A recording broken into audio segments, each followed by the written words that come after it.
what was happening. The recording failed at church yesterday, so we're back in here on a Monday morning, so that if anyone missed church because we were out serving at Sunday Switch or in creche, or if you just missed it yesterday, you don't miss out on the next bit of Ruth. So let's remember what we left off on last week when we finished Ruth chapter 1. The camera was focused pretty tightly in on these two women, Ruth and Naomi. They're returning from this place called Moab to Bethlehem. And the details given right at the start, verse 1 of chapter 1, it's in the time where the judges ruled. Now, a lot of these names and these details are new to us, so before we go any further today, we need to make sure we're clear on who these two women are and what time they're living in. Now, we'd heard last week that Naomi had left Bethlehem, God's place as it were, for Moab. And it had been an act of unfaithfulness on the part of her and her husband. So when she comes back today from Moab to Bethlehem, she's not coming back innocent. She's coming back at fault. Now Ruth, who's coming from Moab to Bethlehem for the first time, is different. For her, it's not an act of unfaithfulness. It's actually an act of faith. But she's not coming back as an insider like Naomi was. She's coming back as a foreigner. In this chapter, she's always referred to as Ruth the Moabite. So the question in both of these lassies' heads is, as they come back, what will we find in Bethlehem? For Naomi, who'd wandered away, is it worth coming back when you've walked away? Or for Ruth, is it worth coming at all when you've been a foreigner living miles away? Now actually that's where it starts to become relevant, because maybe they're questions that are similar to the ones that are knocking around our heads. Maybe like Naomi in the past week, you've been unfaithful, you've walked away from God. And the question is, in your head, is it worth coming back? Or today maybe you're listening to this and you feel like Ruth, you feel like you've been an outsider. Is it worth coming to church at all? Now we'll come back to them, but we also need to remember not just who these two women are as they come back to Bethlehem. We need to remember what time it's in. It's in the time of the judges. And in that period there's a darkness around that means that these questions in the woman's head aren't just like dreamy contemplations. They are desperate cries. Because we need to see, what was it like to be a woman in the time of the judges? Two quick stories for you. If you flicked back in your Bible to the book before this, you get to the book of Judges. In Judges chapter 19, there's a story of a man who takes a lassie from Bethlehem, so the very place that Naomi and Ruth are returning to, and he takes her as his mistress. Now they go travelling and they find accommodation in a nearby town. But when the locals see the man and his mistress enter a house, a bunch of the men form a mob round the house, demanding that the man comes out so that they can have sex with him. But, in an act of absolute cowardice, to save his own skin, he chucks his mistress out the door and into the hands of the mob, who then gang rape her, repeatedly abuse her, and then tear her body limb from limb. That's what it's like to be a woman in the time of the judges. Just 2 chapters later, Judges 21, there's another group of Israelite men who are single, they need wives, and their solution is to set 2 ambushes in 2 different towns with the sole purpose of kidnapping and snatching young virgin girls. And when these young girls are kidnapped, they are then forced into marriages with the men who kidnapped them. That's what it's like to be a woman in the time of the judges. So when these 2 women, Naomi and Ruth, return to Bethlehem, the biggest question in their head is not just, are we going to find food? It's, will we be abused? It's, might we be raped? It's, will we be torn limb from limb?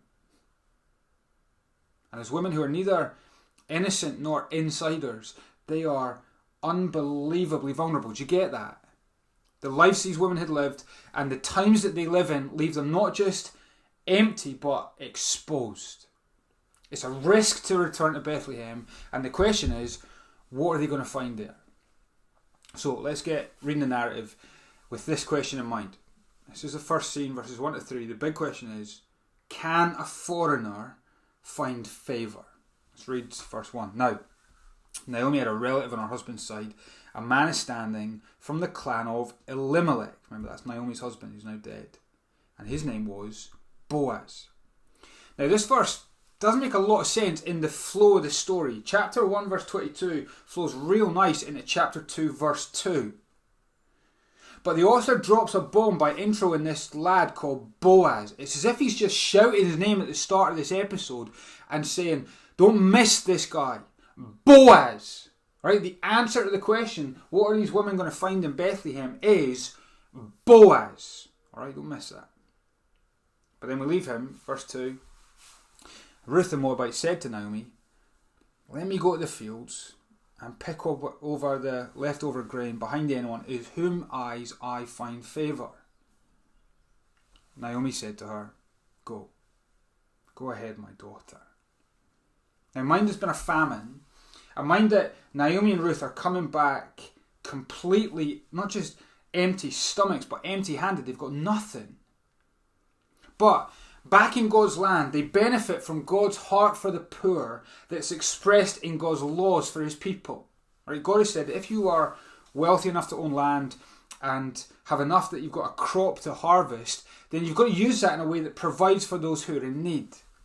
So the farmers are told that when they're harvesting their fields, they're to leave the bits at the corners and the edges so that the poor could come and pick up what is at the side. So the ethos or the ethic for the poor is, if you can get yourself to work, then you can get yourself something to eat. It's a beautiful provision from God. And so, Ruth, verse 2, this foreigner, desperately hoping that as she enters God's place, she'll find God's people obeying God's laws and so sharing God's heart for the poor. So, verse 3. So she went out. And she entered a field and she began to glean behind the harvesters. As it turned out. Now, from a worldly point of view, that phrase is dripping with luck. Oh, it just so happened that. But we're going to see it's not luck. There's something else going on. So it just so happened, it turned out, she was working in a field belonging to, guess who? Boaz, who was from the clan of Elimelech. Now, you can read these first 3 verses and you can just focus in on Ruth and go, here's a lassie just frantically trying to find favour, desperate to find some food. And she is up and at it. She's going to Naomi, let me go. She's going, she's entering, she's beginning, she's gleaning. All of the doing words in this first 3 verses are hers. But in reality, although we see Ruth frantically trying to find favour, God's favour has already found her. The favour of God's good law that provides for the widow and for the foreigner. Or the favour of God as he just turns things out for her. So it's not just blind luck, but it's God's love that has directed her to Boaz's field. Or the provision of God for family. Remember last week, Naomi thought that she had no one, but all of a sudden God provides Ruth someone. So although it looks like Ruth frantically trying to find favour, God's favour has already found her. Now at this point, Ruth probably didn't even notice it. It was a law in a book she'd probably never read. It was a field that she just happened to chance upon. And it was a family member that she had no Scooby about. On the face of it, this seems just a hungry, vulnerable woman looking for food. But behind the scenes, God is already at work to put things in place to keep her safe. She's trying to find favour, but God's already found her. Now maybe this means something for some of us. Maybe, again, you feel like you've wandered away like Naomi, or maybe you just feel far away like Ruth, and you're searching for God because life's left you floundering, and you're asking today, God, where are you? This first little scene in Ruth 2 just says, listen, don't miss God in the little things. Don't miss him even in the hard things. Don't miss him in the little incidental things. I mean, he's got you listening to this today. He's found you and he's about to show you what he has done for you. And although up to this point for Ruth, it's largely been behind the scenes and invisible, it is about to become right in front of her face and unmissable. Alright? So we leave scene 1, can a foreigner find favour? And scene 2, which runs from verse 4 to 17, answers that by saying, a foreigner finds unending favour. That's scene 2. Let's read from verse 4. Just then Boaz arrived from Bethlehem and he greeted the harvesters. The Lord be with you. The Lord bless you, they answered. Now, here we meet this lad Boaz for the first time, and the first words out of his mouth are blessing. In a time defined by brutality, here's a man who deals blessings. Verse 5. Boaz asked the overseer of his harvesters, who's that young woman? Who does she belong to?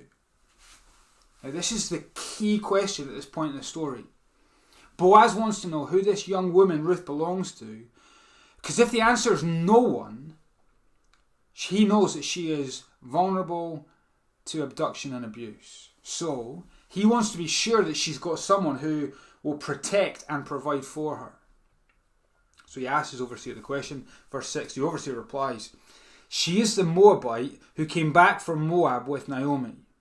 She said, please let me glean and gather from the sheaves behind the harvesters. She came into the field and she's remained here from morning till now, except for a short rest in the shelter. Now it sounds like this overseer's maybe a little bit disgruntled and kind of annoyed that Ruth's in their field, right? He calls her the Moabite from Moab, right? He's magnifying the distance between them and her. You know, that foreigner who's come from a foreign place?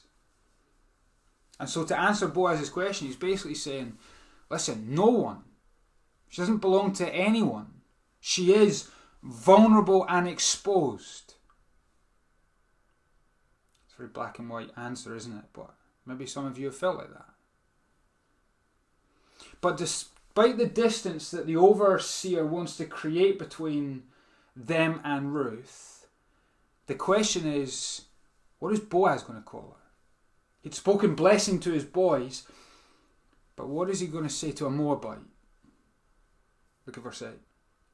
So Boaz said to Ruth, my daughter. He calls a foreigner family. His first words were blessing. These words are beautiful. In fact, they sound like Jesus, don't they? Remember when we studied Matthew last year, Matthew chapter 9, we came across this woman who'd been an outcast for 12 years because she'd had this internal bleeding. But she risks it all to come from the outside right up to touch Jesus' garment. Not dissimilar to Ruth, coming all the way from Moab into Bethlehem. And what did Jesus call her when she came? Daughter. A foreigner called family. It's beautiful. Read on in verse 8. So Boaz said to Ruth, my daughter, listen to me. Don't go and glean in another field. Don't go away from here. Stay here with the women who work for me. Watch the field where the men are harvesting and follow along after me. Follow along after the women. I've told the men not to lay a hand on you. Now, you must have to say that because they might. It must happen. And whenever you are thirsty, go and get a drink from the water jars that the men have filled.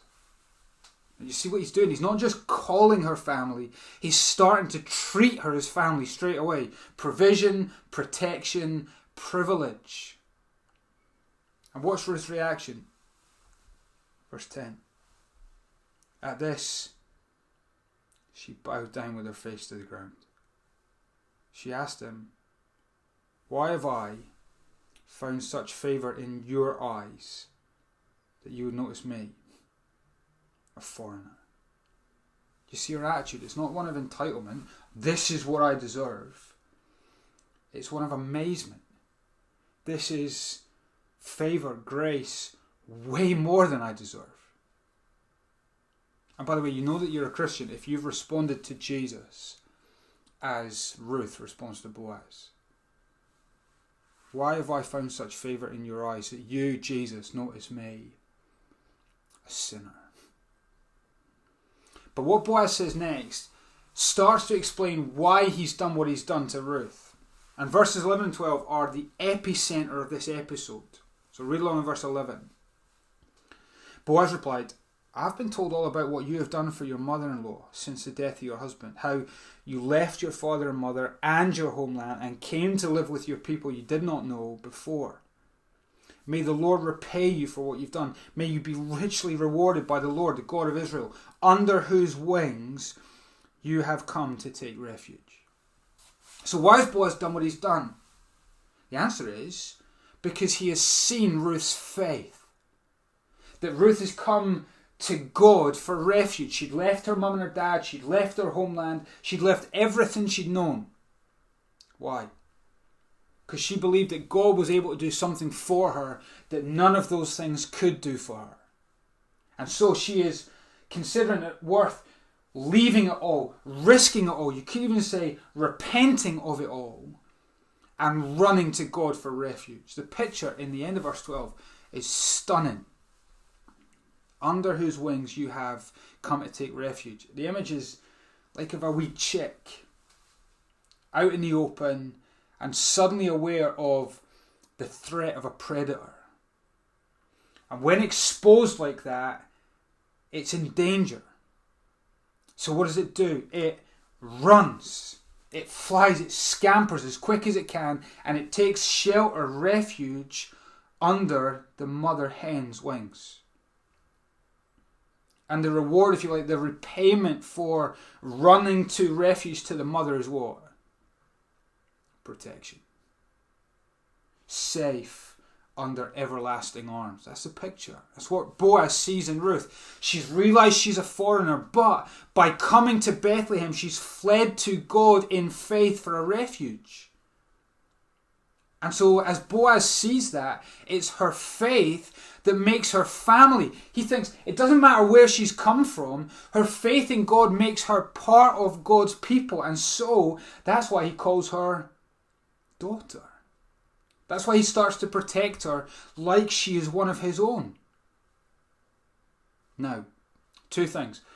One for if you're not a Christian and one if you are. If you are not a Christian, you need to see in this picture of the hen and this example of what Ruth has done, your absolute need to flee to God for refuge.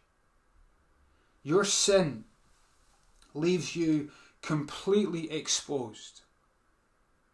There is the real threat, the inescapable reality of God's judgment coming. We are destined to die once, and we will all after that face judgment. And you need to know today that the only hope for you is to run to Jesus and take refuge in Him. His arms are stretched out on the cross like wings to give refuge for sinners.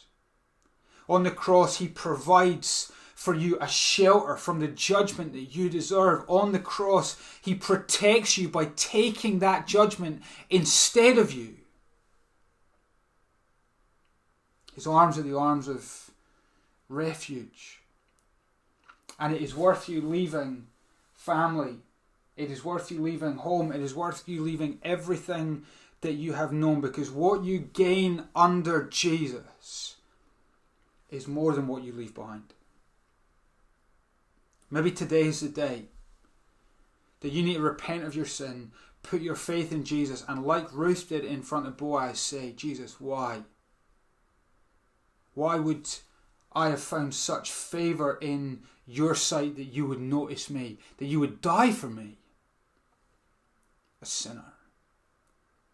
Listen, although we are sinners, Jesus' heart is for us. There's a moment in the Gospels where Jesus stands opposite Jerusalem weeping, and the picture he uses is, "Oh, Jerusalem, Jerusalem, how I have longed to gather your children as a hen gathers her chicks under her wings." His heart is for you. You need to come to Him today. But the challenge for those of us who are Christians is slightly different.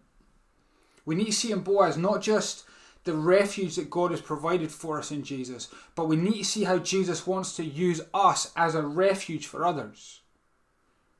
Right? The way God provides refuge for Ruth is through Boaz. So we need to think of it like this. The wings are God's, but the way he provided refuge was Boaz. So it's God's heart in Boaz. It's God's kindness through Boaz.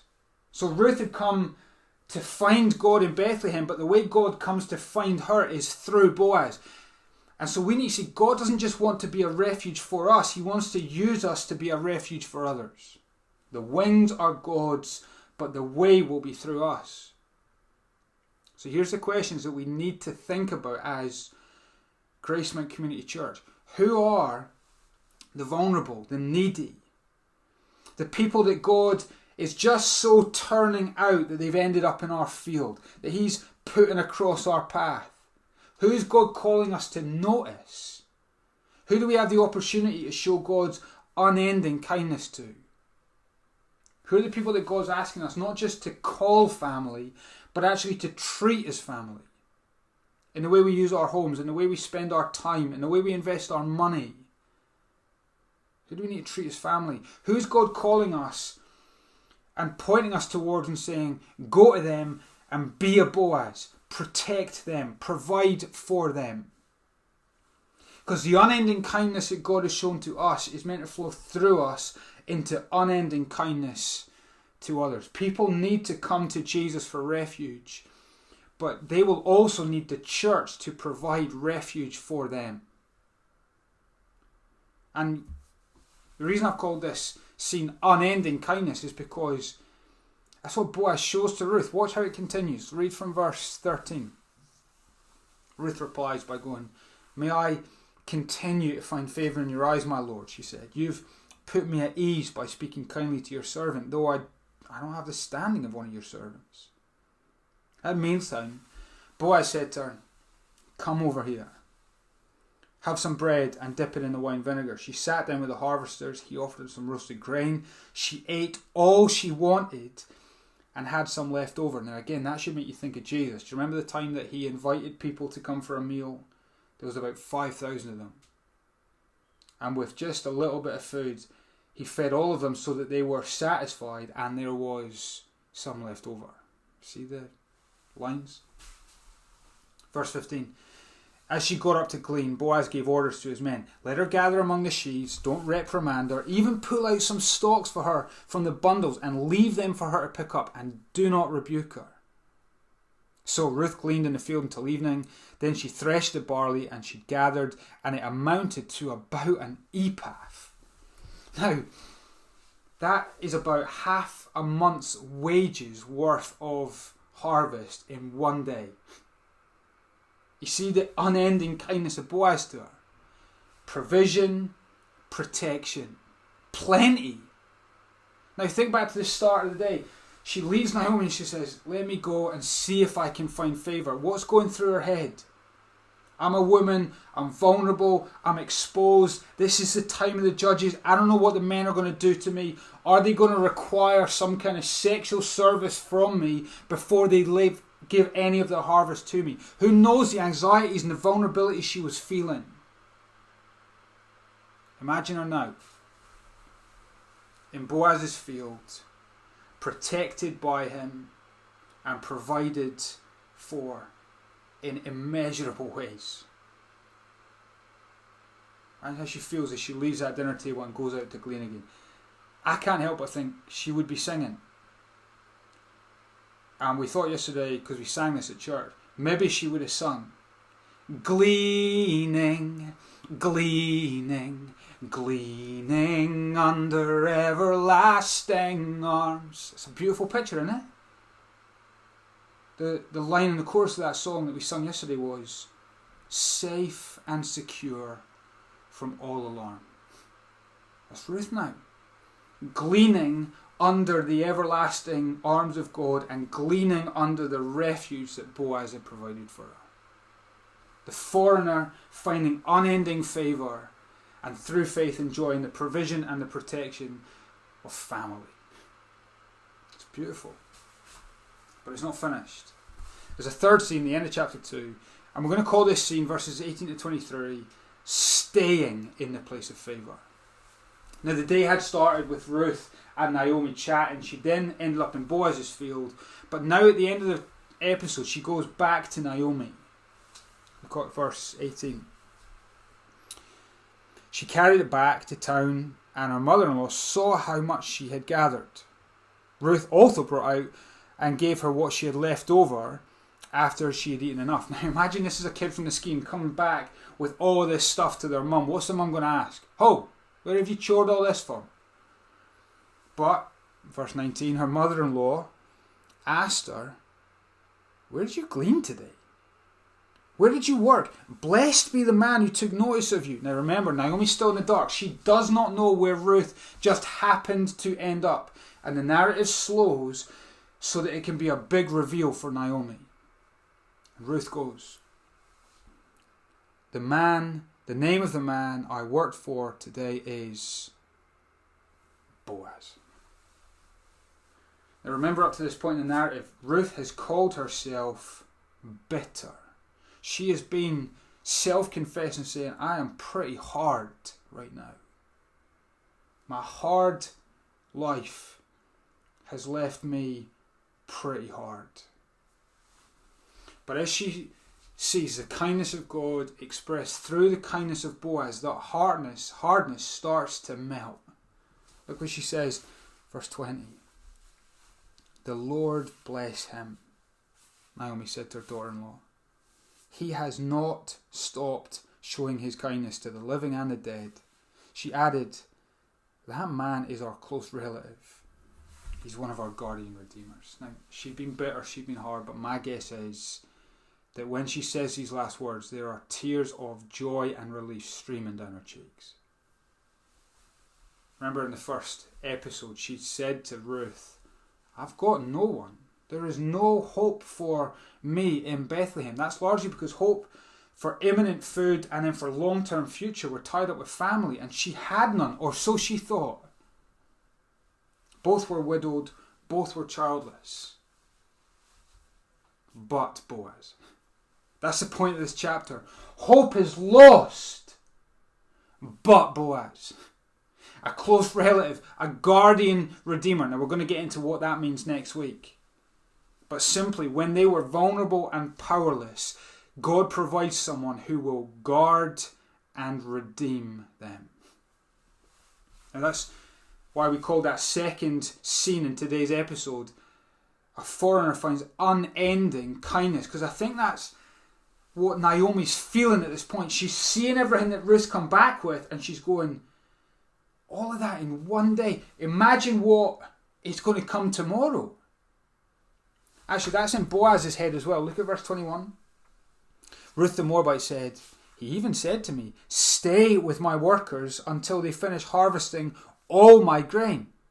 Naomi said to Ruth, her daughter-in-law, it will be good for you, my daughter, to go with the women who work for him, because in someone else's field you might be harmed. Verse 23. So Ruth stayed close to the women of Boaz to glean until the barley, wheat harvests were finished, and she lived with her mother-in-law. Boaz says, stay. Naomi says to Ruth, stay. So we're told, Ruth stayed. Do you see that repeat? And I think the reason for it at the end of this episode is because Naomi knows the consequences of not staying. She had walked away from God, walked away from Bethlehem, and had found only curse. And so I think this comes as a cautionary word to Ruth and to us, not to jump on the cycle of our family's previous sin. Now, some of us know how hard that cycle is to escape. And it is particularly hard when the Christian life gets hard, not to think about walking away, back to family, back to home, back to what we used to know. But we need to hear this today. Stay. Stay close to the guardian redeemer. Stay close to Jesus. Stay close to the family of God. Stay in the place of God's favour. Because the point is, God's unending kindness to you has not finished yet. That's why we've called it unending kindness. God's unending kindness to Ruth and Naomi does not end at the end of chapter 2. There is more to come. Two widows living together is not the end of the story. And so we can summarize it by saying, God found you. God has shown favour to you. But God is not yet finished with you.